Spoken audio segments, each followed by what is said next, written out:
Muchas gracias por la invitación a la congregación José Olaya. Es para mí un placer estar de nuevo con vosotros prácticamente un mes después de ese primer día, el 25 de octubre, cuando estuve ya con vosotros. Hoy estamos aquí para presentar un tema bien solemne que hemos comentado ya antes, se ha comentado ya antes, que es la vindicación de Dios, y un tema también bien actual para nosotros que estamos viviendo en los últimos días de este mundo. Para tratar un tema tan solemne me gustaría que comenzásemos pidiendo la dirección del Señor. Así que si me queréis acompañar en oración.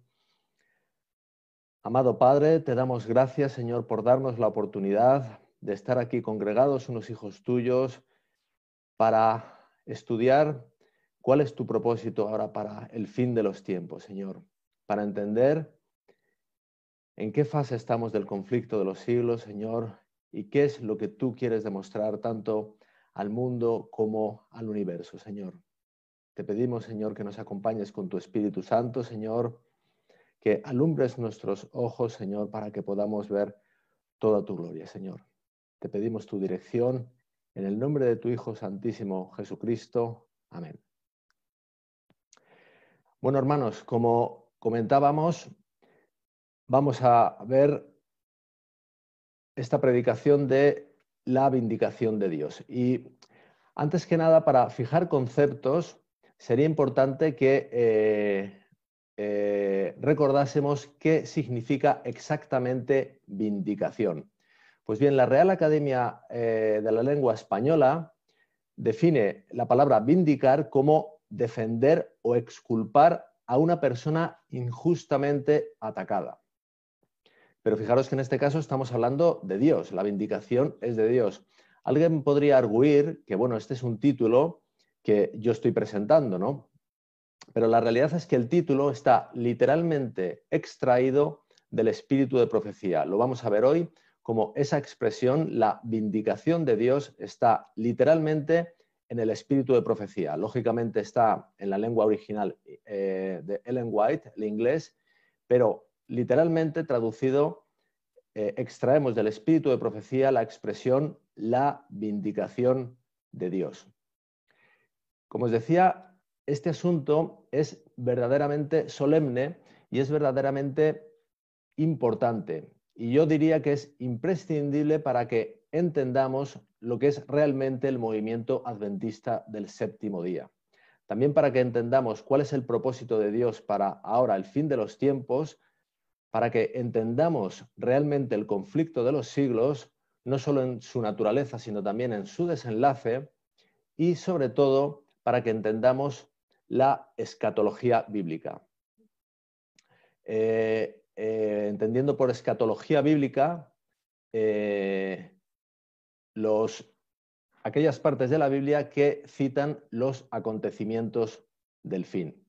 Pensad, hermanos, que la escatología bíblica no es simplemente una sucesión de actos opresores que van a perpetrar las autoridades civiles y eclesiásticas de este mundo sobre su población y particularmente sobre el pueblo de Dios.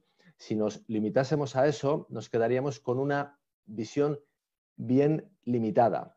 Hay algo que está pasando por detrás de las bambalinas, por detrás de los bastidores, algo por detrás de lo que nuestros ojos físicos pueden ver. Y eso es lo que precisamente vamos a ver hoy.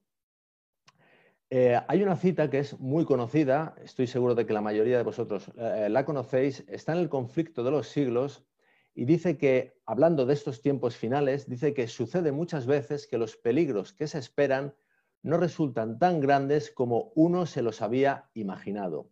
Pero este no es el caso respecto de la crisis que nos espera. Fijaros lo que dice. Este no es el caso respecto de la crisis que nos espera. Y ahora dice, la imaginación más fecunda no alcanza a darse cuenta de la magnitud de tan dolorosa prueba. Como dice Daniel en el capítulo 12, en el versículo 1, será un tiempo de angustia como nunca se ha conocido. Y es importante, hermanos, que dado que los sucesos van a ser tan duros como aquí se nos describe, tengamos bien claro cuál es el propósito del cielo, qué es lo que está sucediendo, porque en caso contrario, hermanos, esos acontecimientos tan severos, con total seguridad, nos van a aplastar. No vamos a poder sucumbir si no entendemos cuál es nuestra verdadera motivación y qué es lo que está pasando, como antes decía, por detrás de bastidores. Fijaros que no solo para prepararnos para esos tiempos, sino también ahora, si nosotros no entendemos cuál es la razón por la que este mundo tiene que ser despedido con ese tiempo de prueba tan severo, vamos a llegar posiblemente a conclusiones muy extrañas sobre Dios. Porque hermanos que murieron en Cristo tiempo A no pasaron por un tiempo tan duro. Y podríamos preguntarnos por qué nosotros sí. Y si no entendemos cuál es la razón de todo eso, que hay un verdadero propósito detrás de todo eso, podríamos llegar a conclusiones extrañas como que Dios hace acepción de personas, como que es arbitrario, es caprichoso o incluso que Dios es cruel. Pero nada más lejos de la realidad. Dios es amor, lo ha sido siempre, lo es ahora y lo será eternamente.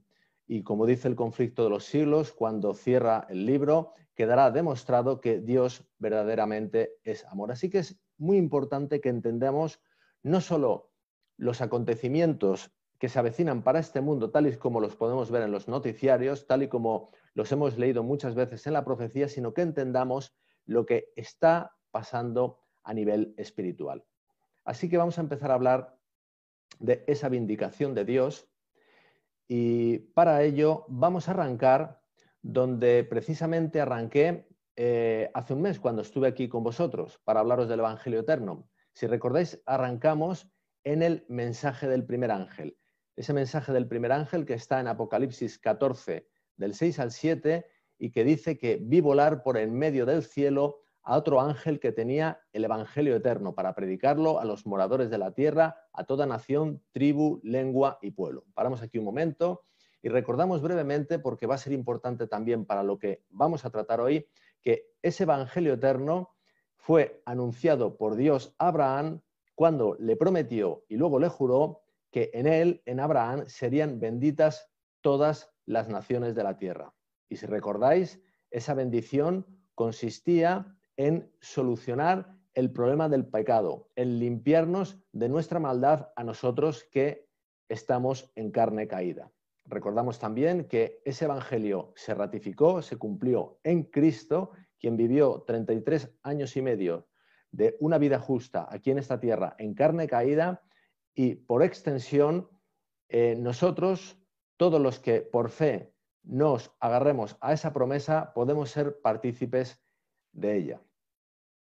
Bien, esto es lo que dice la primera parte del mensaje del primer ángel, pero a continuación dice, diciendo a gran voz, temed a Dios y dadle gloria, porque la hora de su juicio ha llegado, y adorad a aquel que hizo el cielo y la tierra, el mar y las fuentes de las aguas. Pues bien, también el otro día decíamos que este mensaje del primer ángel se predica por primera vez en 1844, nos lo dice el texto, porque la hora de su juicio ha llegado. Y fijaros que en este momento en el que ha comenzado el juicio, Dios nos insta a darle gloria. Así que podríamos primeramente preguntarnos qué es exactamente dar gloria a Dios, escapando un poco de las ideas primarias que puedan venir a nuestra mente. Esa primera pregunta que nos podríamos hacer es ¿qué es dar gloria a Dios? Y la segunda pregunta es ¿por qué Dios precisamente nos insta a darle gloria porque haya llegado su juicio? Así que vamos a intentar abordar esas dos preguntas para intentar clarificar qué es lo que Dios nos está pidiendo a nosotros, está pidiendo a su pueblo que hagamos ahora que ha comenzado el juicio. Así que vamos a intentar contestar a esa primera pregunta. ¿Qué es exactamente y bíblicamente dar gloria a Dios? Pues bueno, vamos a ir a varios ejemplos, a un par de ejemplos realmente. Hay otros muchos en la Biblia, pero con estos dos creo que puede bastar para clarificar ideas. Fijaros, en Juan 15:8, Jesucristo dijo que en esto es glorificado mi Padre, en que llevéis mucho fruto. Bien, aquí ya se nos da una pincelada importante. Jesucristo lo que está diciendo es que su Padre, Dios, es glorificado cuando llevamos fruto. Y evidentemente se refiere al fruto espiritual, a ese fruto espiritual que se describe, o más bien se enumeran en Gálatas 5:20, cuando dice, hablando de esos frutos espirituales que son la benignidad, la paciencia, el amor, etcétera, etcétera. De tal modo que vemos aquí que Dios, el Padre, es glorificado cuando su obra, la de Dios, es manifiesta en nosotros ante otras personas que pueden ver en nosotros la obra de Dios. Esto es lo que está diciendo aquí Jesucristo en Juan 15:8. Pero vamos a ver un ejemplo más también, relacionado también con el tiempo en que Jesucristo estuvo aquí en este mundo. Fijaos, hay un episodio, recordaréis, en que un paralítico es llevado en su camilla a Jesús por unos compañeros suyos. Jesucristo está en una especie de edificio al que no se puede acceder porque está lleno de gente, de tal manera que estos amigos del paralítico deciden entrar por el tejado, por un agujero, hacer descender la camilla y llegar a la presencia de Jesucristo. Jesucristo les sana y en Lucas 5:25 dice lo siguiente: al instante, levantándose en presencia de ellos y tomando el lecho en que estaba acostado, se fue a su casa glorificando a Dios. Fijaos, una vez más, que lo que glorificó a Dios en ese momento es que en ese hombre, en ese ser humano, la obra de Dios fue manifiesta ante otros. En este caso fue una sanación física, pero si recordáis el contexto de la historia, veremos que por detrás de esa sanación física había una sanación mucho más profunda. En concreto, en el versículo anterior, en Lucas 5:24, dice lo siguiente, hablando Jesucristo dice lo siguiente: pues para que sepáis que el Hijo del Hombre tiene potestad en la tierra para perdonar pecados. Me paro yo un momento y recuerdo, lo comentábamos también el 25 de octubre cuando estuve invitado por vosotros por primera vez, que el perdón de los pecados del que habla la Biblia no es el mero perdón legal del pecado que suele entenderse por la mayoría del mundo cristiano. No, no. El perdón del pecado del que habla la Biblia incluye una regeneración del corazón humano. Incluye eso que Juan le contaba a Nicodemo, en el capítulo, que Jesús, perdón, le contaba a Nicodemo en el capítulo 3 de Juan, incluye un nuevo nacimiento. Es también lo que se llama la justificación por la fe. Una sanación espiritual. Pues bien, Jesucristo le dijo: para que sepáis que el Hijo del Hombre tiene potestad en la tierra para perdonar pecados, dijo al paralítico, a ti te digo, levántate, toma tu lecho y vete a tu casa. Fijaos, la evidencia de que él tenía potestad para perdonar pecados fue la sanación física que le hizo. Es decir, esa sanación física era un reflejo de una sanación mucho más importante, mucho más profunda, que era la sanación espiritual. Y eso glorificó a Dios. De nuevo, una vez más, como en el ejemplo que antes hemos visto, lo que glorificó a Dios es que la obra de Dios en ese ser humano, en ese paralítico, fue hecha manifiesta ante los hombres que estaban alrededor. De tal manera que podemos concluir que dar gloria a Dios es hacer manifiesta la obra de Dios en un ser humano, en el hombre, ante otros, ante observadores que están viendo. Bien, pero había una segunda pregunta, que era ¿por qué en el mensaje del primer ángel Dios nos insta a darle gloria precisamente porque haya llegado la hora de su juicio? ¿Es acaso, hermanos, porque tenemos que salir, por así decirlo, con una buena foto en el juicio? Bueno, difícilmente puede ser esa la razón, porque hemos visto que dar gloria a Dios es hacer manifiesta la obra de Dios, no la nuestra. Así que posiblemente no tiene que ver tanto con nosotros como con Dios. Para respondernos a esa pregunta, ¿por qué Dios nos insta a darle gloria ahora que la hora de su juicio ha llegado? Vamos a pasar a unas diapositivas de PowerPoint que he traído aquí. Las voy a compartir para que las podáis ver todos.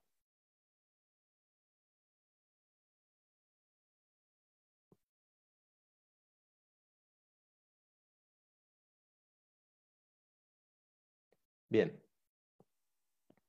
vamos a ir a este versículo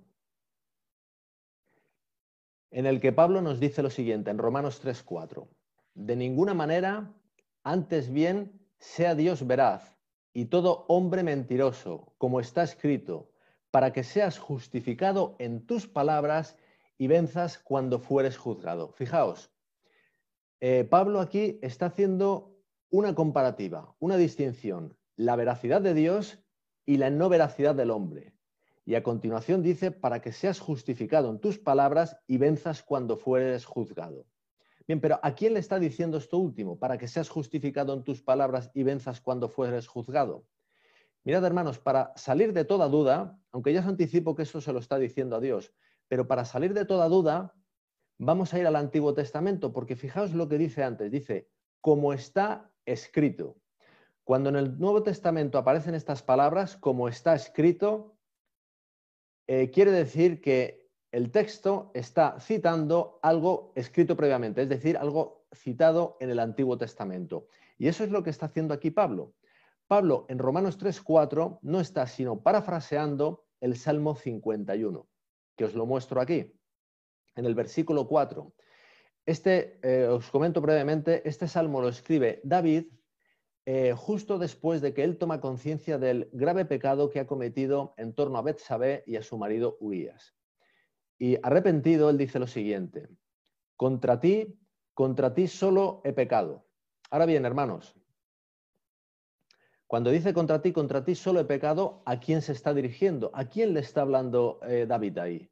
Indudablemente le está hablando a Dios. Bien, pues sigue diciendo, y he hecho lo malo delante de tus ojos, de los de Dios, para que seas reconocido justo en tu palabra y tenido por puro en tu juicio. Fijaos lo que está diciendo, hermanos, para que seas reconocido justo en tu palabra y tenido por puro en tu juicio. En el juicio hay algo pendiente sobre Dios. Dios, hermanos, para decirlo claramente, está siendo juzgado. Y fijaos que el juicio que recibe Dios gira en torno a la veracidad de Dios, como antes citaba Pablo en Romanos 3:4. Y fijaos que también dice, para que seas reconocido justo en tu palabra. El juicio gira en torno a si lo que ha dicho Dios es verdaderamente cierto, o por contra es verdaderamente cierto lo que ha dicho Satanás, que es la fuerza opositora que está en juego como vamos a ver. De tal manera que el juicio gira en torno a Dios. Por eso dice el mensaje del primer ángel, la hora de su juicio ha llegado. Ahora, alguno de vosotros podríais comentar que nosotros también estamos siendo juzgados. Sí, nosotros estamos siendo juzgados, pero fijaos que todo el asunto gira en torno principalmente y primeramente de Dios, porque hermanos, Dios no podrá llevarse al cielo, a la eternidad, a ninguno de nosotros si Él no primeramente es reconocido justo ante el universo.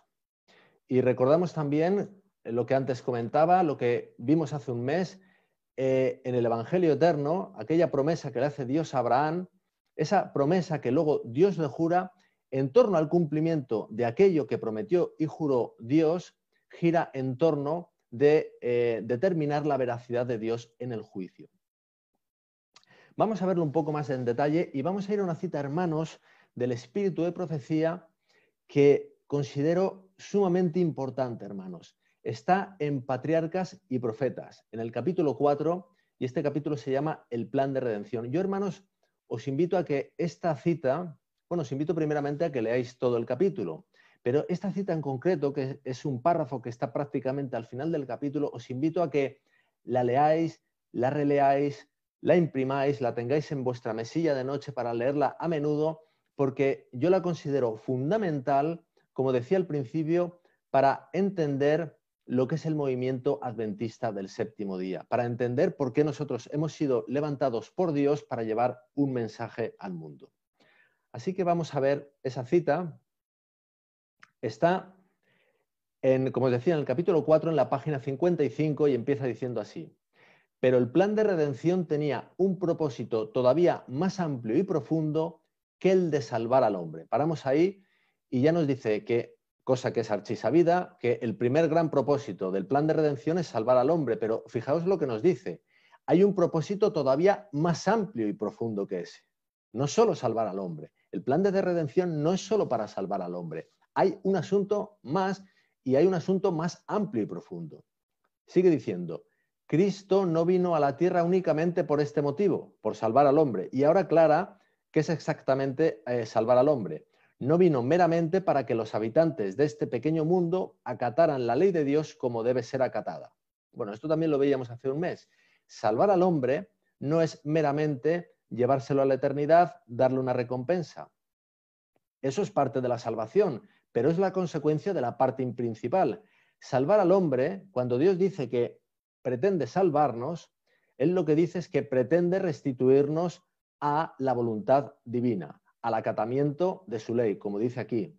Por eso, aquel ángel que se le apareció a José le dijo, pondrás su nombre Jesús, porque Él salvará de sus pecados a su pueblo. Ese es el centro de la salvación, salvar de los pecados, restituirnos a la voluntad divina. Bien, ese es el primer propósito del plan de redención, como acabamos de leer. Pero vamos a leer ahora cuál es ese segundo propósito que dice que es más amplio y profundo. Dice, sino que vino para vindicar el carácter de Dios ante el universo. Y de ahí es de donde yo os comentaba que he extraído el título de esta predicación. El segundo gran propósito del plan de redención es vindicar el carácter de Dios ante el universo. Y si tenemos dudas de que hay que vindicar el carácter de Dios ante el universo, solo hay que oír lo que muchas veces por labios humanos se oye de Dios. Dios tiene la culpa de los desastres, Dios, etcétera, etcétera, etcétera. Y esto evidentemente no más que es replicar las palabras de otro que os podéis imaginar quién es. Pero vamos a seguir leyendo para entender más exactamente a qué vindicación de Dios nos insta ese mensaje del primer ángel a hacer. Fijaros, a este resultado de su gran sacrificio, a su influencia sobre los seres de otros mundos, fijaos que la vindicación era ante el universo, no solo ante los seres de este mundo, también los seres de otros mundos, así como sobre el hombre de este mundo, del universo, los seres de otros mundos y los seres de este. Se refirió el Salvador cuando poco antes de su crucifixión dijo, ahora es el juicio de este mundo. De tal manera que ahora vamos, por decirlo así, atando cabos. Fijaos que en el mensaje del primer ángel nos decía que diésemos gloria a Dios porque la hora de su juicio ha llegado. Y ahora nos dice aquí, patriarcas y profetas, que esta vindicación del carácter de Dios es algo que va a estar íntimamente relacionado con el juicio de este mundo, ese que comenzó en 1844. El gran asunto, por así decirlo, en el juicio es la vindicación del carácter de Dios, aunque por supuesto, como también antes decía, hay otros asuntos relacionados, pero el principal, el sustancial, es la vindicación del carácter de Dios. Sigo leyendo en esta cita de Patriarcas y Profetas, donde dice, el acto de Cristo de morir por la salvación del hombre no solo haría accesible el cielo para los hombres, esa sería la primera parte del plan de redención, el primer propósito, sino que ante todo el universo justificaría a Dios y a su Hijo en su trato con la rebelión de Satanás. Es decir, demostraría que toda la actuación de Dios en referencia a la rebelión de Satanás ha sido justa y ha sido sabia.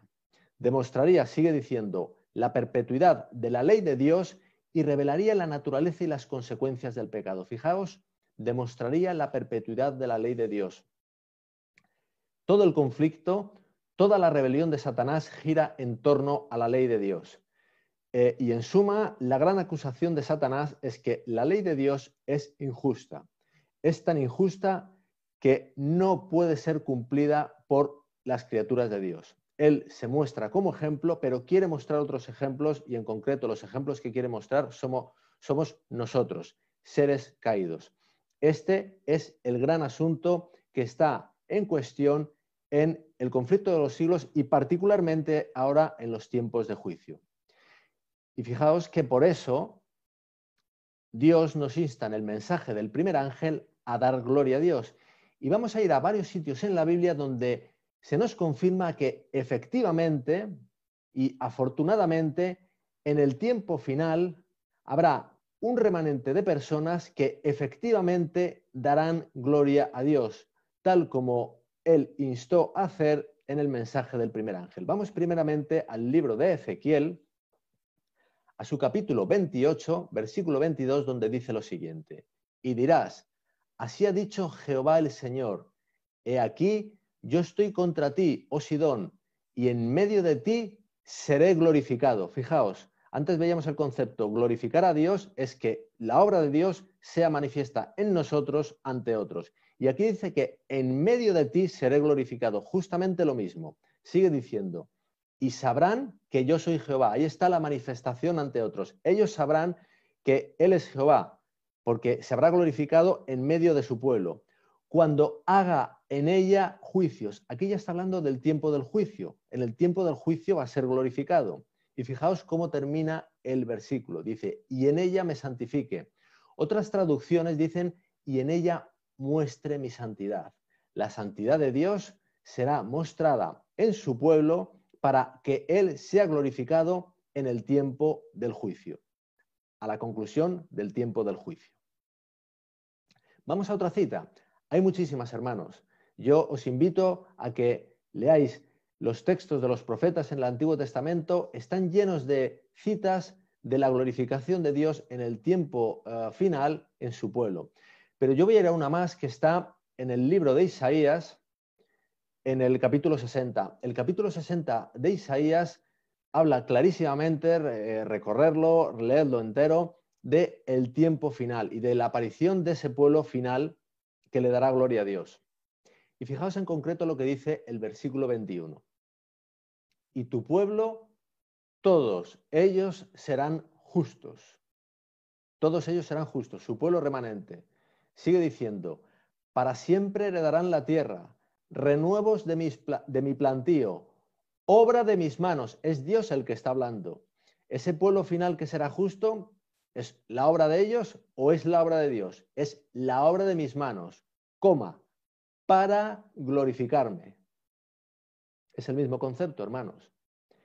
Ese pueblo final, todos ellos serán justos, serán la obra de Dios para glorificarlo, a Él, ante el mundo, ante los hombres y ante el universo. Son magníficas nuevas de que finalmente el propósito de Dios será cumplido en su pueblo. Quiero mostraros un versículo más que aparecía,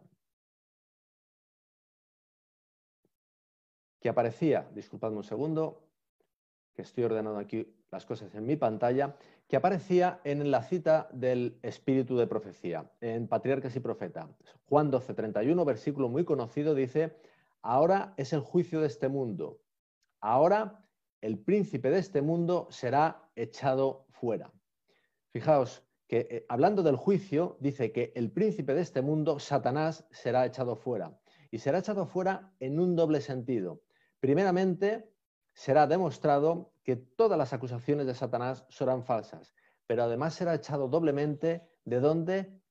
De nuestros corazones, del templo del Espíritu Santo, que es los corazones del pueblo de Dios. Serán purificados y Satanás será erradicado de ahí. Así que vemos que todo esto tiene una conclusión satisfactoria tal como está profetizado en la Biblia. Ahora, hermanos, ¿esto va a ser suficiente para que los seres de otros mundos puedan reconocer la gloria de Dios? ¿Va a ser suficiente para demostrar que Dios es veraz, como antes veíamos? Pues bien, para ellos, hermanos, vamos a trasladarnos momentáneamente, ni más ni menos que al cielo. Vamos a trasladarnos al cielo. No físicamente, sino por medio de la Biblia. Fijaos, en el libro de Apocalipsis, hay 3 secuencias históricas al principio que recorren la historia de la Iglesia cristiana desde la ascensión de nuestro Señor Jesucristo hasta la segunda venida. Esas secuencias son, como ya todos sabéis, iglesias, sellos y trompetas. Pues bien, en la secuencia de los sellos al principio y al final, aparecen varias escenas de adoración en el trono de Dios. Y en esas escenas se va viendo cómo va modificándose la adoración a medida que se van cumpliendo hitos del conflicto de los siglos. Así que vamos a ver qué sucede en esas escenas. Fijaos, la primera de ellas está en Apocalipsis 4. Esta escena tiene lugar antes, lógicamente, de Apocalipsis 5. Y en Apocalipsis 5 recordaréis que es cuando aparece allí ese cordero inmolado, ese león de la tribu de Judá, que no es sino Jesucristo que ya ha ascendido al cielo. De tal manera que esta escena de Apocalipsis 4 es previa a la ascensión de Jesucristo al cielo. Y vamos a ver lo que se dice ahí. Dice, y siempre que aquellos seres vivientes, los seres vivientes son ángeles, son de la corte celestial, querubines, serafines, etc., dan gloria y honra y acción de gracias al que está sentado en el trono, al que vive por los siglos de los siglos, los 24 ancianos, estos son los representantes de otros mundos, de tal manera que ahí están ángeles y representantes de otros mundos, es decir, seres del universo. Se postran delante del que está sentado en el trono y adoran al que vive por los siglos de los siglos y echan sus coronas delante del trono diciendo, Señor, digno eres de recibir la gloria y la honra y el poder, porque tú creaste todas las cosas y por tu voluntad existen y fueron creadas. Es decir, esos seres celestiales están reconociéndole a Dios la gloria, la honra y el poder. ¿Por qué? Por el gran hecho que ha realizado Dios hasta ese momento, es decir, la creación de todas las cosas. Ellos le rinden la gloria, la honra y el poder. Pasando a la siguiente escena, que es la que está en Apocalipsis 5, como ya antes comenté, una vez que ya ha ascendido al cielo el Cordero inmolado, Jesucristo, hay otra escena similar y vamos a ver ahí qué es lo que se nos cuenta. En Apocalipsis 5, versículo 13, dice, y a todo lo creado que está en el cielo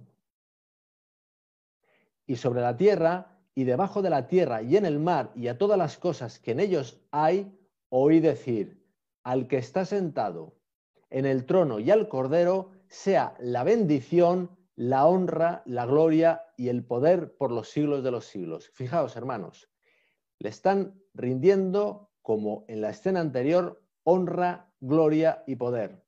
Pero aquí le rinden una cosa más, que es la bendición. ¿Por qué? Porque ese cordero inmolado que ya ha ascendido al cielo es precisamente el cumplimiento de la bendición que Dios le prometió a Abraham, como veíamos hace prácticamente un mes cuando veíamos el Evangelio eterno. Esa bendición se cumplió en Cristo y una vez que eso ha tenido lugar, le reconocen también la bendición. Vemos aquí que en un nuevo hito del conflicto de los siglos, la corte celestial, esos seres vivientes y esos ancianos reconocen la obra de Dios y así lo declaran. Le rinden también la bendición. Y ahora vamos a la siguiente escena. La siguiente escena está ya en Apocalipsis 7. Ya vamos al fin de la historia de este mundo. En Apocalipsis 7, versículos del 4 al 8, se citan esos 144.000 que son ese remanente final que precisamente dará gloria a Dios, y después de esos 144.000 hay una nueva escena de adoración. Y fijaos lo que ahí se nos dice. Dice así, y todos los ángeles estaban en pie alrededor del trono, y de los ancianos y de los 4 seres vivientes, y se postraron sobre sus rostros delante del trono, y adoraron a Dios diciendo, amén, la bendición y la gloria y la sabiduría y la acción de gracias y la honra y el poder y la fortaleza sean a nuestro Dios por los siglos de los siglos. Amén. Fijaos, están de nuevo la gloria, la honra y el poder, como en la primera y en la segunda escena. Está de nuevo la bendición, como en la segunda escena. Se añaden 2 más, la acción de gracias y la fortaleza, pero se añade una séptima cosa que le reconocen a Dios, que es la sabiduría. Finalmente, los seres celestiales reconocen que Dios es sabio, que Dios verdaderamente era veraz, que Él llevaba razón. Por si queda alguna duda de qué es esto, lo que están reconociendo esos seres celestiales, vamos al versículo de la Biblia donde esta escena celestial que tendrá lugar es profetizada. Y esa profecía de esta escena, vais a ver que es la misma escena, una contada en presente y la otra contada en futuro, profetizada. Está en Efesios 3:10. Y nos la cuenta Pablo cuando dice, para que la multiforme sabiduría de Dios, y fijaos, ambas palabras, la de arriba y la de abajo, sabiduría, son la misma palabra en griego, son la palabra griega sofía. Sofía en griego quiere decir sabiduría. Para que la multiforme sabiduría o sofía de Dios sea ahora dada a conocer por medio de la Iglesia.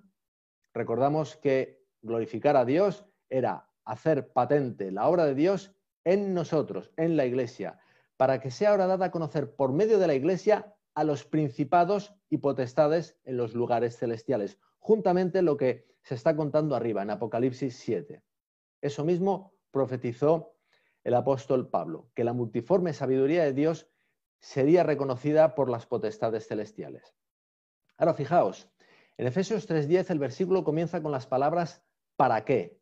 Luego hemos de inferir que lo que muestra esa sabiduría de Dios a las potestades celestiales es descrito en el versículo anterior. Así que vamos a verlo. Efesios 3:9 dice, y de aclarar a todos cuál sea la dispensación del misterio escondido desde los siglos en Dios que creó todas las cosas. Así que recapitulando un poco, el misterio escondido desde los siglos en Dios muestra la multiforme sabiduría de Dios a los seres celestiales que finalmente, una vez mostrada esa sabiduría de Dios, se la reconocen en esa escena de Apocalipsis 7 del 11 al 12. Ahora, ¿qué es ese misterio escondido desde los siglos tan enigmático, tal y como suena, que mostrará la sabiduría de Dios? Bueno, pues para ello, hermanos, vamos a ir, no voy a ir aquí en la pantalla, pero lo recordaréis, esa expresión misterio escondido desde los siglos aparece en otros sitios de las cartas de Pablo. Y en concreto uno de los sitios de los que aparece es Colosenses 1:26. Ahí aparece, lo podéis ver, exactamente la misma expresión, el misterio escondido u oculto desde los siglos. Y a continuación, en Colosenses 1:27, se aclara en qué consiste ese misterio. Y la clarificación dice que el misterio consiste en Cristo en nosotros, la esperanza de gloria. Precisamente lo que Dios nos insta a hacer en el mensaje del primer ángel. En otras palabras, cuando por fe, participando en su muerte y en su resurrección, Cristo sea mostrado en nosotros, eso le dará gloria. Cristo en nosotros, esperanza de gloria. Y en Colosenses 1:28 aclara que todo eso es para mostrar perfecto a todo hombre en Cristo Jesús. Y fijaos que en Apocalipsis 10:7 nos dice que ese misterio que mostrará la multiforme sabiduría de Dios se consumará cuando esté por tocar la séptima trompeta, cuando el séptimo ángel esté por tocar esa trompeta. Es decir, cuando esté por cerrarse el tiempo de gracia, es decir, cuando esté por cerrarse el juicio. ¿Veis que todo confluye? Es en el juicio cuando se están dilucidando esas cosas. Y cuando esté por concluir, cuando Jesucristo haya purificado a su pueblo en la tierra, el misterio de Dios habrá sido consumado y él podrá salir del santuario celestial y pasar a su siguiente fase de acción. Así que, hermanos, todo esto ¿a qué nos lleva? Pues a que, como antes decía, Satanás finalmente será derrotado. Los asertos de Satanás serán confirmados como falsos. Fijaos lo que nos dice aquí Romanos 16:20, dice, y el Dios de paz aplastará en breve a Satanás bajo vuestros pies. Qué interesante, bajo vuestros pies. Lo aplastará Dios, dice bien claramente, pero es bajo nuestros pies, es por la obra de Dios en nosotros. Lo aplasta Dios, pero es bajo nuestros pies. Y fijaos que este versículo es la confirmación de esa profecía de Génesis 3:15, donde se anticipa que la simiente de la mujer aplastará la cabeza de la serpiente. Y aquí también en Romanos 16:20 se nos dice cómo sucederá esto. La gracia de nuestro Señor Jesucristo sea con vosotros. Será la gracia de Dios en nosotros la que hará que Dios aplaste a Satanás bajo nuestros pies. Fijaos que el conflicto de los siglos discurre por un cúmulo de vicisitudes a lo largo de, hasta este momento, 6.000 años de historia. Suceden muchas desgracias en este mundo, sucede este tiempo final, pero, hermanos, Dios tiene un propósito altísimo en su gran sabiduría, que es el que nos dice aquí la Biblia en Nahum 1:9, que la rebelión no se levante una segunda vez. Dios quiere llegar a un convencimiento tan absoluto que Él en su sabiduría deja asegurado que nunca más, aun cuando sigan disfrutando del libre albedrío, sus criaturas volverán a rebelarse. No por la fuerza, sino por la convicción, por dar todas las evidencias de que Él era el veraz. Bueno, hasta aquí, hermanos, hemos estado viendo el concepto, la idea en abstracto de la vindicación de Dios. Hemos visto también cómo eso realmente vindica a Dios mirando a la corte celestial, mirando al cielo, pero vamos a intentar verlo ahora desde un punto de vista más cercano a nosotros, de cómo lo podemos vivir nosotros como ese remanente que Dios tiene que levantar al final del tiempo. Y para eso, hermanos, voy a recurrir al libro de Job. El libro de Job, hermanos, es paradójicamente, siendo el libro más antiguo de la Biblia, el que antes se escribió aparentemente por Moisés, es un libro que habla del fin. Es un libro eminentemente escatológico. Y antes de pasar al libro de Job, yo lo que quiero es, para que no parezca esto que son mis palabras, quiero mostraros todas las evidencias bíblicas de que Job, el libro de Job, es realmente un libro eminentemente escatológico, un libro que eminentemente nos habla, nos apunta al tiempo del fin. Voy a hacer un análisis un poco exhaustivo. Espero que no se haga pesado, pero es que creo que es muy importante esto. Creo que es muy importante que quede bien claro que el libro de Job nos está hablando ni más ni menos que del fin. Así que la primera gran evidencia la encontramos en el capítulo 14 del libro de Ezequiel.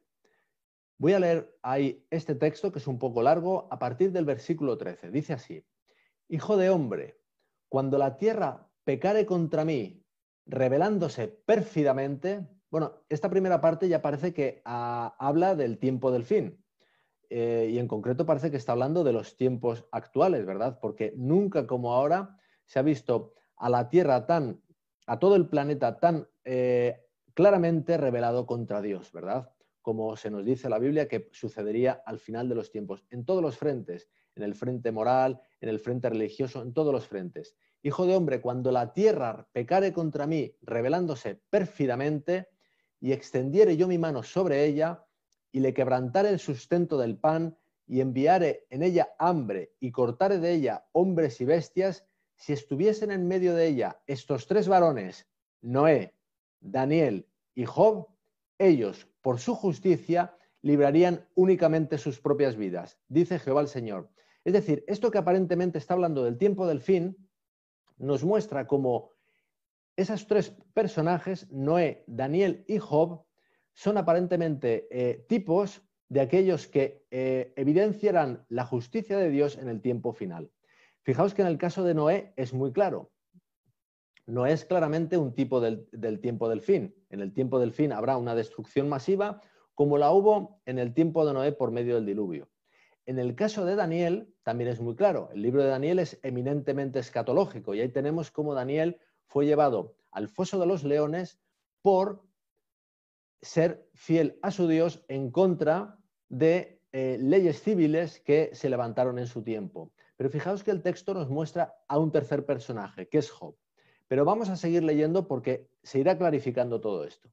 Dice: y si hiciere pasar bestias feroces por la tierra y la asolaren, y quedare desolada de modo que no haya quien pase a causa de las fieras, y estos tres varones estuviesen en medio de ella, vivo yo, dice Jehová el Señor, ni a sus hijos ni a sus hijas librarían.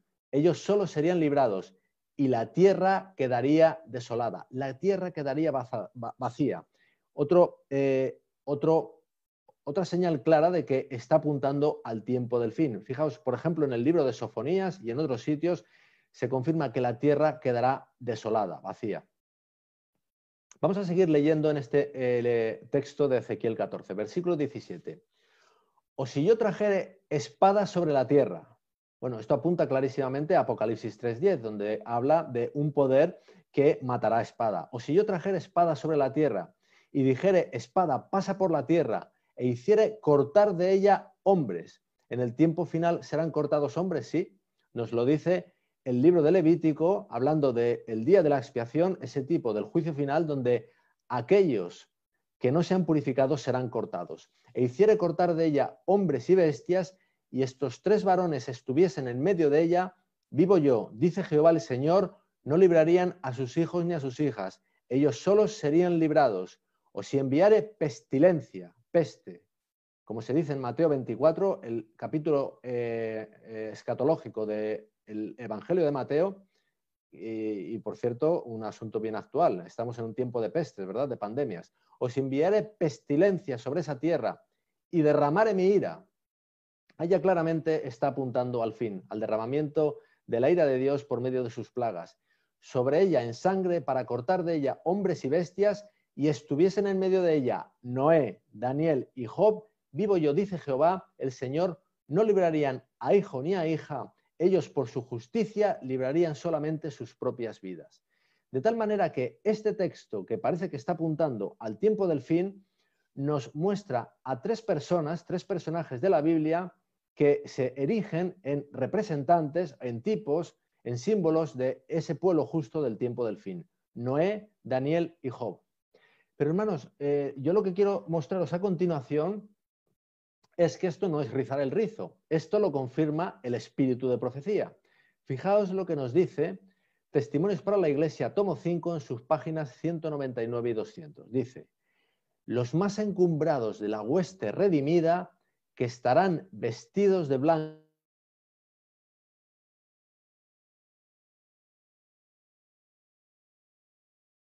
para vencer, porque habrán pasado por la gran tribulación. Bueno, ahí está hablando de la gran tribulación y en concreto de ese pueblo que estará padeciéndola, que estará sufriéndola al fin. Los que hayan cedido a las circunstancias en vez de empeñarse en este conflicto no sabrán cómo subsistir en aquel día cuando la angustia domine a toda alma, cuando si Noé, Job y Daniel estuviesen en la tierra, no salvarían hijo ni hija, pues cada uno habrá de librar su alma por su propia justicia. Ahí la hermana White nos muestra claramente cómo ese texto de Ezequiel 14, donde se cita a Noé, Job y Daniel, está en relación con ese tiempo de gran tribulación. Y ellos aparecen como símbolos del pueblo final que sí subsistirá en el tiempo del fin.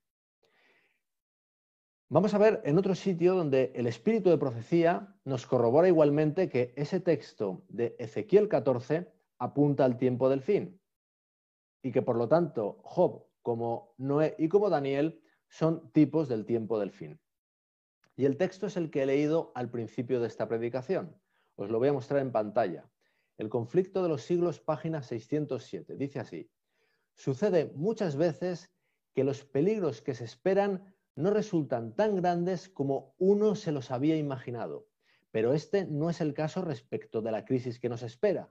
La imaginación más fecunda no alcanza a darse cuenta de la magnitud de tan dolorosa prueba. Os comento un momento, hermanos, que este texto está en el libro del conflicto, perdón, en el capítulo del conflicto de los siglos titulado El tiempo de angustia. Se está refiriendo al tiempo de angustia. Dice a continuación: en aquel tiempo de tribulación, cada alma deberá sostenerse por sí sola ante Dios. ¿Y qué pensáis que dice a continuación? En algo que todavía de momento no he mostrado en pantalla. Pues fijaos lo que dice. Si Noé, Daniel y Job estuvieran en el país, vivo yo, dice Jehová el Señor, que ni a hijo ni a hija podrán ellos librar por su justicia, tan solo a sus propias almas librarán. Es decir, ella cita Ezequiel 14:20, el último de esos versículos de Ezequiel 14 que leímos, justo a continuación de que ella describe lo aguda, lo tremenda que será la prueba del tiempo de angustia. De tal manera, hermanos, que aquí tenemos la primera gran prueba, la primera gran evidencia de que el libro de Job apunta al tiempo del fin, como apuntan también esos otros dos personajes, Noé y Daniel.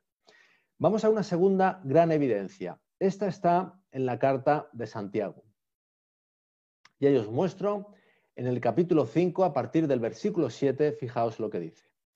Por tanto, hermanos, tened paciencia. Aquí vemos ya una primera señal que apunta al tiempo del fin. Esa paciencia, esa perseverancia de los santos que se cita, por ejemplo, en Apocalipsis 14 y también en Mateo 24. Tened paciencia hasta la venida del Señor. La venida del Señor claramente apuntando al tiempo del fin.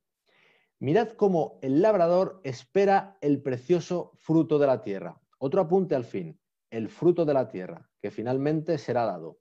Aguardando con paciencia, de nuevo la paciencia del fin, la perseverancia, hasta que reciba la lluvia temprana y la tardía. Inequívocamente, esto está hablando todo del tiempo del fin. Aquí nos cita la lluvia tardía.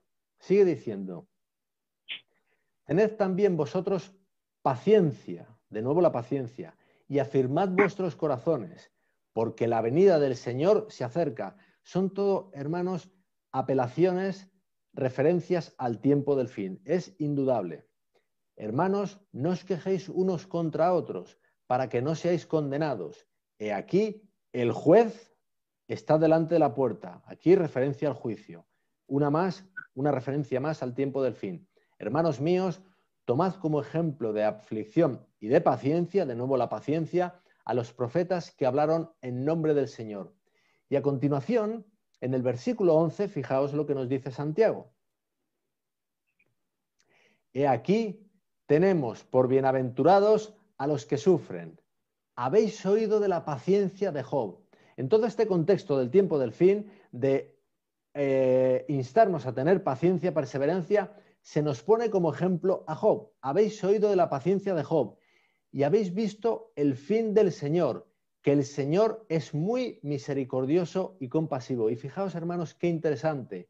El texto, aparte de vincular el tiempo del fin con Job, lo que nos dice es que en Job, voy a leer de nuevo la última parte del versículo de Santiago 5:11. Habéis oído de la paciencia de Job y habéis visto el fin del Señor, que el Señor es muy misericordioso y compasivo. En otras palabras, lo que nos está diciendo aquí la Biblia es, vete al libro de Job y ahí encontrarás las evidencias de que aquello que parecía inexplicable tiene una explicación. Y la explicación no entra en disputa con que el Señor es misericordioso y compasivo. En el libro de Job verás las evidencias de que aquello que parece un desastre, aquello que parece un caos, aquello que parece el abandono absoluto de Dios a su pueblo, realmente tú verás que el Señor no le ha abandonado, que es misericordioso y compasivo y que hay un fin elevado y solemne que justifica todo eso.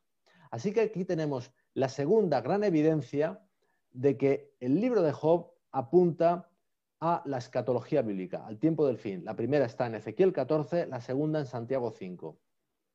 Y quiero mostrar una tercera gran evidencia. Esta en concreto, más bien que una gran evidencia, es un lote de evidencias. Y este lote de evidencias lo encontramos en el propio libro de Job. Os voy a ir mostrando una serie de versículos de Job 1, donde vais a ver un paralelismo perfecto con otros versículos de la Biblia que tienen un contenido eminentemente escatológico. Ahí tenéis el primero, Job 1:13, dice, aconteció cierto día cuando sus hijos y sus hijas estaban comiendo y bebiendo vino en la casa de su hermano el primogénito, etcétera, etcétera. Fijaos, dice, estaban comiendo y bebiendo. Bueno, en Mateo 24, el capítulo escatológico del Evangelio de Mateo, nos dice que, como en los días antes del diluvio, estaban comiendo y bebiendo. Lo que harán en el tiempo del fin, comer y beber, es lo que estaban haciendo en el tiempo de Job. Vamos a ver otra. Job 1:15 dice, cayeron de sorpresa los sabeos y se los llevaron, y a los criados mataron a filo de espada. Llegan unas personas y matan a filo de espada a los criados y a los hijos de Job. Bueno, pues en el fin de los tiempos hay un poder que está matando a espada, ¿verdad? Ahí está, en Apocalipsis 13:10, hablando de esa bestia que sale del mar, que ha descrito en los versículos previos, dice: si alguno lleva en cautividad, es llevado en cautividad. Si alguno mata a espada debe ser muerto. Pero ese alguno que mata a espada es la bestia que sale del mar, el poder que está refiriendo el revelador en los versículos previos. En el tiempo final habrá un poder matando a espada. En tiempos de Job había un poder matando a filo de espada. Vamos con otro más. Job 1:16. Aún estaba este hablando cuando vino otro que dijo: fuego de Dios cayó del cielo, que quemó las ovejas y a los pastores y los consumió. Solo yo escapé para darte la noticia. Bien, en el tiempo de Job había, o ellos pensaban que había fuego de Dios cayendo del cielo. ¿Habrá fuego cayendo del cielo en el tiempo del final? Apocalipsis 13:13 dice: y hace grandes señales, de tal manera que aún hace descender fuego del cielo a la tierra delante de los hombres. Y fijaos que es muy interesante, porque aunque los que están recibiendo ese fuego pueden interpretar que es del cielo o que es de Dios, realmente, por ejemplo, yendo primero a Apocalipsis, sabemos que ese fuego aparentemente del cielo lo hace descender la bestia que sale de la tierra. Y esa bestia no es una bestia guiada por Dios, más bien por Satanás. Es Satanás el que hace caer fuego del cielo, pero hace pensar que es de Dios. De la misma manera, en el libro de Job, cuando dicen fuego de Dios cayó del cielo, si recordamos la historia, que luego la vamos a repasar dentro de un momento, recordáis que el que está actuando ahí, eso sí, permitido por Dios, es Satanás. Ese fuego lo está haciendo caer Satanás, como en Apocalipsis 13, aunque los que lo reciban puedan creer engañados que es fuego del cielo, fuego de Dios. Vamos a otro versículo. Job 1:17. Todavía estaba este hablando cuando llegó otro que dijo: los caldeos hicieron 3 escuadrones y arremetieron contra los camellos y se los llevaron, y mataron a los criados a filo de espada. Solo yo escapé para darte la noticia. Bien, ahí hay unos señores, los caldeos, un pueblo, los caldeos, que son los que están hostigando a la casa de Job. Ahora, hermanos, ¿quiénes son los caldeos? Lo podemos encontrar en muchos versículos de la Biblia, pero yo voy a mostraros uno de ellos, por ejemplo, Ezequiel 12:13, que dice: mas yo extenderé mi red sobre él y caerá preso en mi trampa y haré llevarlo a Babilonia, a tierra de caldeos. Hermanos, los caldeos son los babilonios, de tal manera que, así como en el fin del tiempo el poder hostigador será Babilonia, la Babilonia espiritual, en el tiempo de Job el poder hostigador era Babilonia, los caldeos, porque Babilonia y los caldeos son una y la misma cosa. Vamos con uno más. Job 1:19. Y un gran viento vino del lado del desierto y azotó las 4 esquinas de la casa, la cual cayó sobre los jóvenes y murieron. Solo yo escapé para darte la noticia. Vemos que aquí lo que crea destrucción también es un gran viento. Pero ¿hay un gran viento en el tiempo del fin? Vamos a ver Apocalipsis 7:1 lo que nos dice. Después de esto vi a 4 ángeles en pie sobre los 4 ángulos de la tierra, que detenían los 4 vientos de la tierra, para que no soplase viento alguno sobre la tierra, ni sobre el mar, ni sobre ningún árbol. Hermanos, ahora mismo los vientos están sujetados por esos ángeles, instados por Dios, aunque la apariencia, veremos lo que sucede, es que poco a poco se van soltando. Pero fijaros lo que nos dice: cuando se suelten, habla ahí en Apocalipsis 7:1 que habrá un viento que soplará sobre la tierra y caerá un gran caos sobre la tierra. De la misma manera que se nos dice en Job 1:19, un gran viento vino del lado del desierto y azotó. Ahora, hermanos, fijaos, de la misma manera, en Job 1:19, ¿qué es lo que azota el viento? Dice: las 4 esquinas de la casa. ¿Qué es lo que azota el viento abajo? Los 4 ángulos de la tierra. Hermanos, Job 1 nos está dando todas las señales del tiempo del fin, con otro lenguaje, en otro ámbito, pero son las mismas las mismas señales, las mismas evidencias, el viento, las esquinas, el fuego descendiendo del cielo, etcétera, etcétera. Vamos a ver una más. Job 1.3, hablando del propio Job, del personaje, dice: su hacienda era 7.000 ovejas, 3.000 camellos, 500 yuntas de bueyes, 500 asnas y muchísimos criados.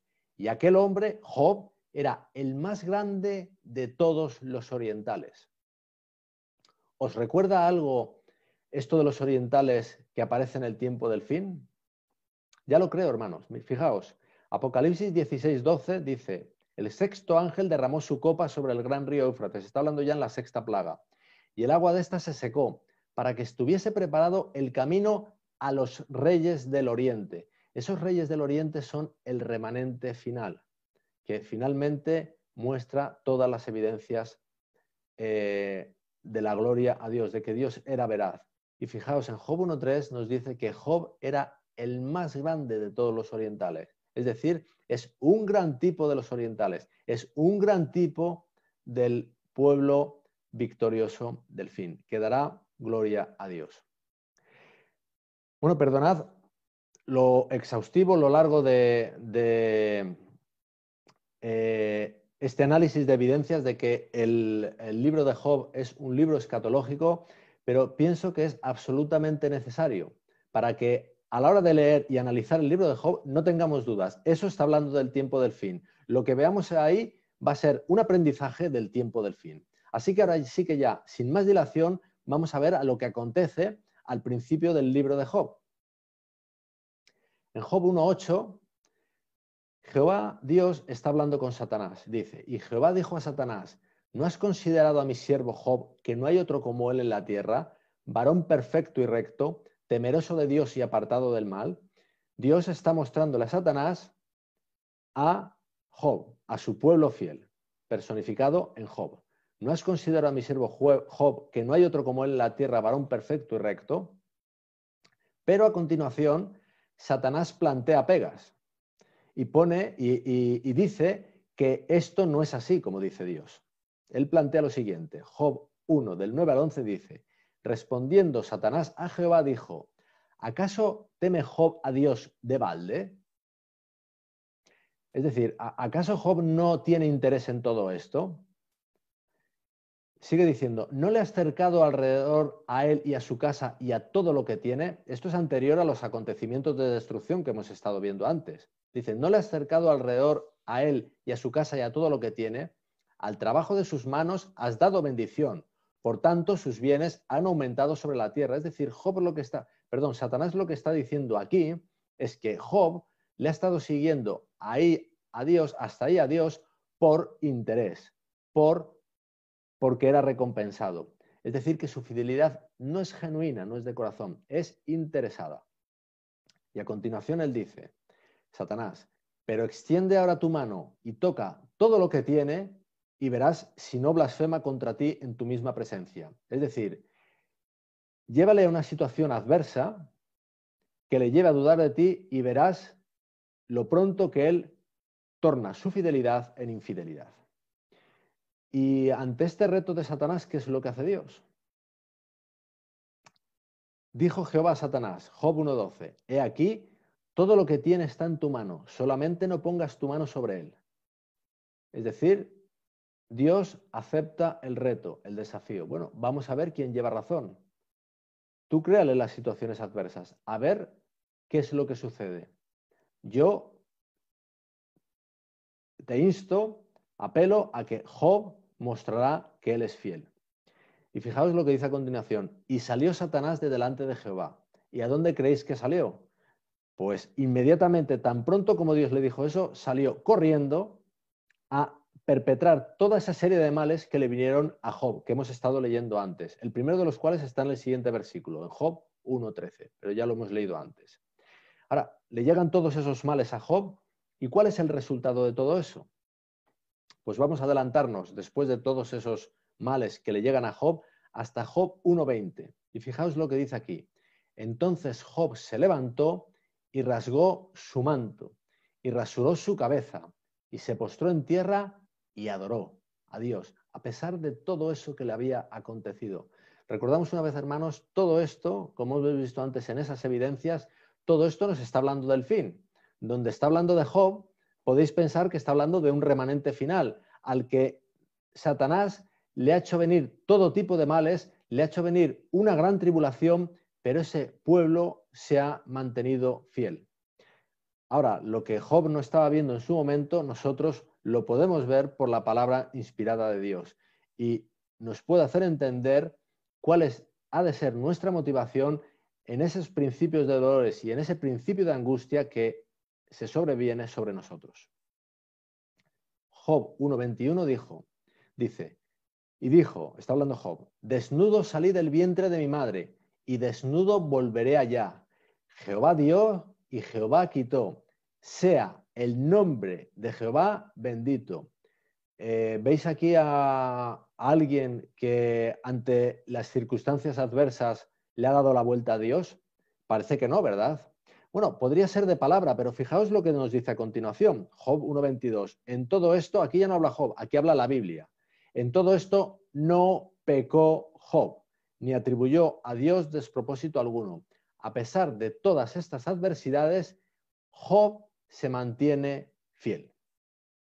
Vamos a saltar al capítulo 2, donde Satanás, por así decirlo, vuelve el ataque. Y Jehová dijo a Satanás, ¿no has considerado a mi siervo Job, que no hay otro como él en la tierra? Varón perfecto y recto, temeroso de Dios y apartado del mal, y que todavía retiene su integridad, aun cuando tú me incitaste contra él para que lo arruinara sin causa. Es decir, Dios le dice, mira, a pesar de todo esto que le has hecho, él se ha mantenido fiel. Y fijaos lo que dice, lo que responde Satanás. Satanás no se rinde. Él todavía sostiene sus acusaciones. Fijaos lo que dice. Job 2 del 4 al 5. Respondiendo Satanás dijo a Jehová, piel por piel, todo lo que el hombre tiene dará por su vida, pero extiende ahora tu mano y toca su hueso y su carne y verás si no blasfema contra ti en tu misma presencia. Es decir, Satanás, por así decirlo, propone avivar más el fuego de la prueba. Y aquí lo que nos dice es que toque su hueso y su carne. Bueno, vamos a seguir leyendo. Y Jehová dijo a Satanás, he aquí, él está en tu mano, mas guarda su vida. Es decir, Dios le autoriza a Satanás, vale, toca su hueso y su carne. Vamos a seguir viendo qué sucede. Y Satanás, por así decirlo, va al ataque. Job 2:7 dice, entonces salió Satanás de la presencia de Jehová, ¿veis? Tan pronto como sale de la presencia de Jehová, él va a perpetrarle males a Job, para intentar demostrar que Job no tiene una fidelidad genuina. E hirió a Job con una sarna maligna, desde la planta del pie hasta la coronilla de la cabeza. Ahora, hermanos, aquí nos está hablando de un mal físico, una sarna maligna que debió ser verdaderamente molesta, verdaderamente incómoda y dañina para Job. Pero el texto no nos estará queriendo decir algo más profundo de eso. ¿No tendrá esto un significado más espiritual? Pues yo particularmente, hermanos, creo que sí, a la vista de otro versículo de la Biblia que es un muy evidente paralelo con este. Fijaos, Isaías 1:6 dice, desde la planta del pie hasta la cabeza no hay en él cosa sana, sino herida, hinchazón y podrida llaga. No están curadas ni vendadas, ni suavizadas con aceite. Fijaos que en ambos versículos, en Job 2:7 y en Isaías 1:6, hay una serie de elementos comunes. En ambos se habla de desde la planta del pie, en ambos, en Job 2:7 y en Isaías 1:6. En ambos se dice, en Job 2:7 hasta la coronilla de la cabeza, en Isaías 1:6 hasta la cabeza. Y en ambos se habla de una sarna maligna, en Job 2:7, en Isaías 1:6 las palabras que utiliza es una podrida llaga.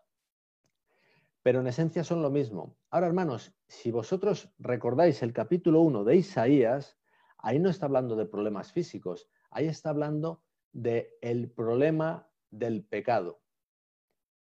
De tal manera, hermanos, que esa sarna maligna está apelando a la pecaminosidad que hay en nosotros. Fijaos, hermanos, de otra manera, lo que Satanás sostiene es que cuando nuestra carne es tocada, cuando nuestra carne es caída, no va a ser posible que mantengamos la fidelidad a Dios. Este es un gran aserto de Satanás. En carne caída no se puede mantener la fidelidad a Dios. Los que tienen carne caída, es decir, todos los seres de este mundo son míos. Eso es lo que dice Satanás. Y estoy seguro, hermanos, de que lo habéis oído muchas veces. Y cada vez que lo oís de labios humanos, no están sino replicando el aserto de Satanás. En carne caída es imposible mantener la fidelidad a Dios. Vamos a ver cómo prosigue la historia. Job 2:9. Entonces le dijo su mujer, la de Job: ¿aún retienes tu integridad? Maldice a Dios y muérete. Por si fuese poco, llega la mujer de Job y aviva la carga psicológica que está recibiendo Job. Pero Job, fijaos cómo responde en el versículo 10. Y él le dijo: como suele hablar cualquiera de las mujeres fatuas, has hablado. ¿Qué? ¿Recibiremos de Dios el bien y el mal no lo recibiremos? En todo esto no pecó Job con sus labios. Fijaos, hermanos, que el hecho de que en carne caída, por la gracia de Dios, es posible mantener fidelidad a Dios es algo que ya demostró Jesucristo, pero es algo que será demostrado redundantemente en el final de los tiempos para que no queden dudas posibles. Fijaos que, hermanos, se aduce muchas veces que esa fidelidad de Dios en Jesucristo él tenía ventajas con respecto a nosotros, e incluso muchos niegan que tuviese carne caída. Para despejar toda duda posible, Dios concluirá con esta prueba final. En carne caída, un remanente fiel le dará gloria, demostrando que su ley es justa y su ley, por la gracia de Dios, puede ser cumplida. Bueno, va quedando menos tiempo, pero arrancábamos para hablar de la vindicación de Dios, como os decía, en el mensaje del primer ángel. Yo quiero comentaros brevemente algo de los siguientes mensajes, del segundo ángel y del tercer ángel, relacionados con el primero. Los tres mensajes son una secuencia de revelación de Dios y dice la hermana White que unos están conectados con los otros, cada cual se sustenta en los anteriores. Así que vamos a ir un momento al mensaje del segundo ángel, donde dice en Apocalipsis 14:8 lo siguiente: otro ángel le siguió, diciendo: ha caído Babilonia, la gran ciudad, porque ha hecho beber a todas las naciones del vino del furor de su fornicación. Bueno, mensaje del segundo ángel, muy conocido. Vamos a ir a una cita de la hermana White que nos habla un poco de este mensaje del segundo ángel. Está en Primeros Escritos en la página 237 y dice lo siguiente: al negarse las iglesias a aceptar el mensaje del primer ángel, rechazaron la luz del cielo y perdieron el favor de Dios. Bien, el problema fue rechazar el mensaje del primer ángel, la luz del cielo que había en ese mensaje del primer ángel, y perdieron el favor de Dios. Sigue diciendo: confiaban en sus propias fuerzas y al oponerse al primer ángel, de nuevo lo dice, al oponerse al primer ángel, al rechazar el mensaje del primer ángel, se colocaron en donde no podían ver la luz del mensaje del segundo ángel, no entendieron el mensaje del segundo ángel. Pero los amados del Señor que estaban oprimidos aceptaron el mensaje: ha caído Babilonia, y salieron de las iglesias. Aquí nos está hablando, hermanos, de esas iglesias protestantes que no recibieron la luz del primer ángel, no recibieron esa información del juicio, esa información de cómo lo que había sucedido en 1844 no era como creyeron los mileritas la venida del Señor, sino que nuestro Señor Jesucristo pasa del lugar santo al lugar santísimo para purificar un pueblo, y esas iglesias al rechazar ese mensaje del primer ángel pierden el favor de Dios y se las considera caídas. Eso es lo que nos está diciendo aquí la hermana White. Hago este apunte, hermanos, porque el mensaje del segundo ángel habla primordialmente no de la iglesia romana, sino de las iglesias protestantes que, como decía, rechazaron el mensaje del juicio que se dio primordialmente en los Estados Unidos de América. Vamos a ver una cita de la hermana White del Conflicto de los Siglos, donde nos confirma esto, una vez más, que el mensaje del segundo ángel apunta eminentemente a las iglesias protestantes. Y luego veréis por qué os estoy citando esto. El conflicto de los siglos, en la página 380, dice lo siguiente. El mensaje de Apocalipsis 14, que anuncia la caída de Babilonia, debe aplicarse a comunidades religiosas que un tiempo fueron puras y luego se han corrompido. En vista de que este mensaje sigue al aviso del juicio, debe ser proclamado en los últimos días y no puede, por consiguiente, referirse solo a la Iglesia romana, pues dicha Iglesia está en condición caída desde hace muchos siglos. Es decir, este mensaje del segundo ángel no apunta eminentemente a la Iglesia romana, aunque también, sino apunta eminentemente a lo que nos dice ya a continuación. Además, en el capítulo 18 del Apocalipsis se exhorta al pueblo de Dios a que salga de Babilonia. Según este pasaje de la Escritura, muchos del pueblo de Dios deben estar aún en Babilonia. ¿Y en qué comunidades religiosas se encuentra actualmente la mayoría de los discípulos de Cristo? Sin duda alguna, en las varias iglesias que profesan la fe protestante. Es decir, el mensaje del segundo ángel nos confirma ella que apunta primordialmente a las iglesias protestantes. ¿Por qué os cito esto ahora que estamos hablando de la vindicación de Dios? Hermanos, porque la vindicación de Dios es el asunto central del juicio. Es algo, hermanos, que tiene que ser el centro de nuestra creencia. Es nuestra gran motivación, es el centro del propósito del cielo en estos tiempos finales, en estos tiempos de juicio. Y digo esto porque, hermanos, mirar a las iglesias protestantes buscando luz ahí es algo que en nada nos va a ayudar. Y digo esto porque es algo que de alguna manera se ha estado haciendo desde el adventismo desde los años 1950, hermanos. No hay luz para nosotros, hermanos, en las iglesias protestantes. Antes habéis visto que perdieron el favor del cielo por haber rechazado primeramente el mensaje del primer ángel, el mensaje del juicio. Esas iglesias no podían realizar la tarea que Dios quería encomendar a un pueblo aquí en esta tierra porque rechazaron el mensaje del primer ángel. Y claro, hermanos, es que esto nada tiene que ver con las personas. Aquí nos dice el conflicto de los siglos que la mayoría de los discípulos de Cristo, lo dice la hermana White, están en esas iglesias, pero también nos dice Apocalipsis 18 que llegará el mensaje: salid de Babilonia, pueblo mío, para que no tengáis parte en sus plagas. Hay pueblo de Dios en esas iglesias, pero en esas iglesias, hermanos, no hay luz para nosotros, hermanos. Si queremos buscar luz en la fe protestante, en la fe evangélica, lo único que encontraremos son tinieblas. No podemos encontrar la verdadera información de la vindicación del carácter de Dios en la fe protestante.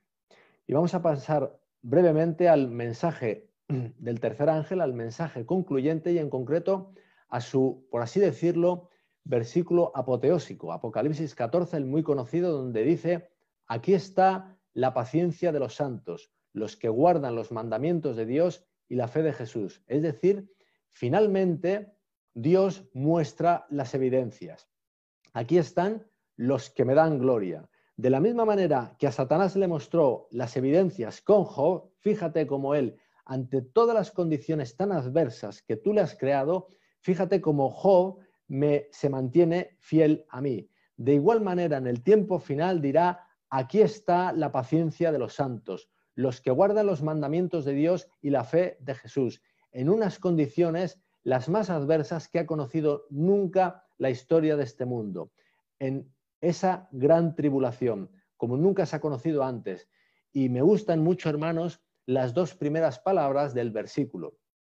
Normalmente se pone todo el énfasis en las últimas, los que guardan los mandamientos de Dios y la fe de Jesús, pero es de resaltar que el versículo comienza con las palabras aquí está. Alguien que comienza una frase con las palabras aquí está es alguien que quiere mostrar algo a otros. Y como decíamos, Dios quiere mostrar algo por medio de su pueblo.